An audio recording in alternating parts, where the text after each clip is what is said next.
and welcome to the Bike Show and welcome to Mpumalanga. On the programme this week, we're going to be taking a look back at last weekend's BMW GS Eco event. We'll also be checking in with Harry and seeing what he's been up to in terms of his training. He's trying to transform himself from a complete novice to a fully fledged racer, and all in just a couple of months. And we're going to introduce a new bike to our long-term test fleet. But first, to the reason that we're up here in Mpumalanga. And that reason is a new Italian naked sporty bike. This is MV Agusta's 1090 Brutale Corsa. It's the most expensive naked sport bike that they make. Now, the reason I'm up here in Mpumalanga is you might remember a couple of weeks ago we were up here for Bike of the Year, and 6 of the 9 finalists on that test were sporty naked bikes. So I've ridden a lot of this bike's natural competitors on these very roads. So it's going to provide an ideal comparison, and I'll be able to tell you exactly where the MV stacks up with what have been the 3 best bikes of 2014. As with any bike from MV, this Corsa is a stunning looking piece of kit. From a distance or in close-up and from any angle, the Corsa is undoubtedly one of the prettiest naked bikes on the market. The overall shape of the bike is beautifully proportioned, the rear end is super tidy with some cleverly hidden pillion handles, and the exclusive Corsa paintwork looks and feels exceedingly expensive. Under the very beautiful skin, this bike is essentially the same model as the rest of the Brutale range, but with a more highly tuned engine nestled in a frame with MV's signature mix of castings and trellis pipework.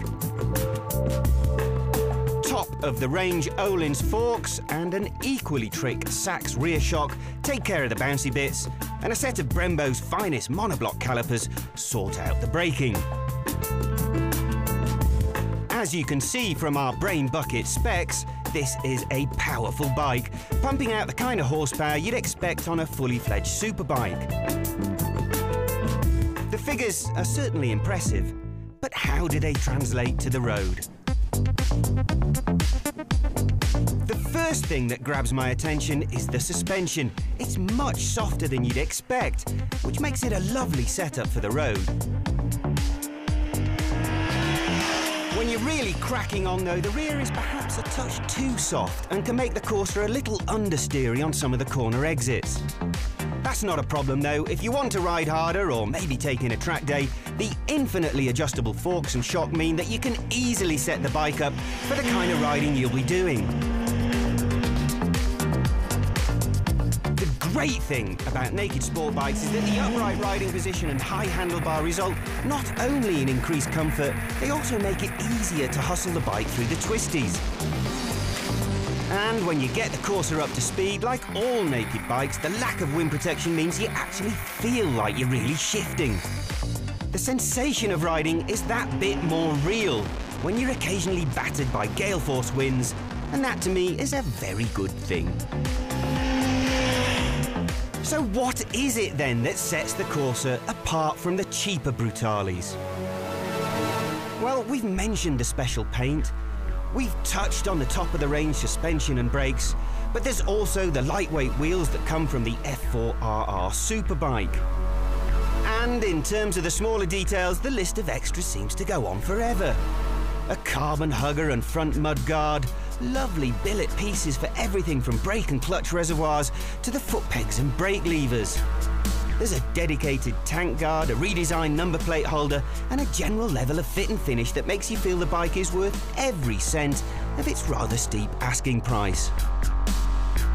And no one piece shows off the handcrafted side of this bike more than the hand-stitched leather seat that's as comfortable as it is good-looking.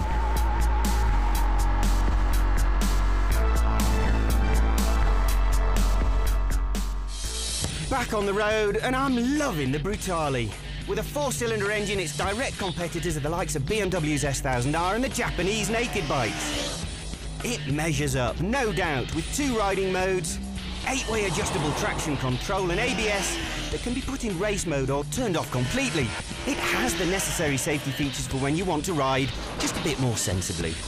The Brutale can't hope to match the torquey output of the big twins, but with such a smooth, powerful 4-pot motor, it has a lot more civility than they can muster, but without sacrificing outright performance. So, 259,900 rand. It's certainly an expensive bike. In fact, it's MV Agusta's most expensive naked bike. Is it worth the money, though? That's the burning question. And as always, it's very difficult to answer. In fact, MV Agusta have made it more difficult themselves because in this range of Brutales, there are 3 other slightly more basic models, and they offer pretty much the same thing, but for a lot less money. At the bottom of the range, so to speak, you've got the basic Brutale, and that goes for 149. At 179, you've got the R version with a few more fancy bits and pieces. Then you've got the RR, that's 199. Now, that comes with the same engine as this. It gets a hop up in power, 158 from 144, makes a bit less torque. So the question is the basic one, the pricing-wise, it's only about half the bike that this is. So is it half the bike dynamically? Well, the answer is no, of course not.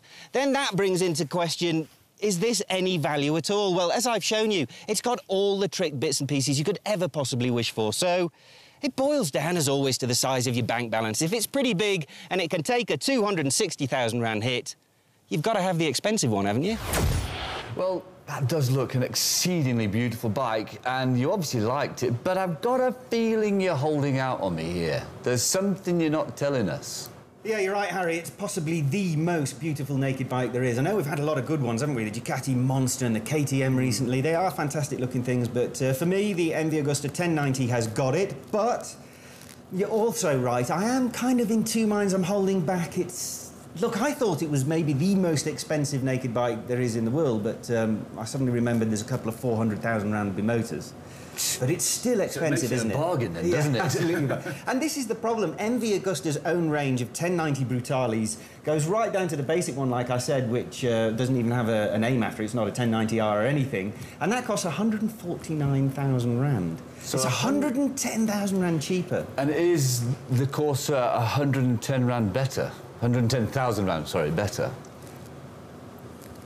No, that's the problem. Look, you can look at all the bits and pieces, the fancy bits and pieces, the extra suspension, the top-line wheels. Look, if you try to put all those on the base model, there's no doubt that it will cost more than 260,000 rand if you try to do it yourself. Yeah, OK. So in that respect, yes, it's a bargain, but there's one thing that really bugs me. I used to run a 1090 just over a year ago, 2 years ago, which was the base model, and I preferred it. And it comes down to engines. The 1090 base and the 1090R use one tuned version of that 1090 motor, and the RR and the Corsa use another one. Now, the base model makes 144 horsepower. The one I've just tested, the Corsa, makes 158 horsepower. Now, that's a useful gain, isn't it? But there's always a but. There's always a but. The standard base model makes 112 newton-meters of torque. The racy 158 horsepower one makes 100 newton-meters of torque. So they've lost 10–11% of its torque. And for me, torquey big motors are what naked bikes are about. Now, I know this isn't an absolutely definitive explanation of how that feels, but the base model, I used to be able to wheelie with just a dip of the clutch in second gear. No matter how hard I tried with this newer version, that lack of torque means I could only wheelie it in first gear and then change gears after that. So all the power's up at the top end on the Corsa and the RR. Very top endy. And there's one thing that might irritate a few people about the Brutales, is the fact it's incredibly low geared. Incredibly. So even cruising on the motorway at 130, 140, oh, damn, the thing is whining hard, you know, it's really high revs. Brilliant for sports riding, you know, it's punchy, it's mad, it's frenetic, but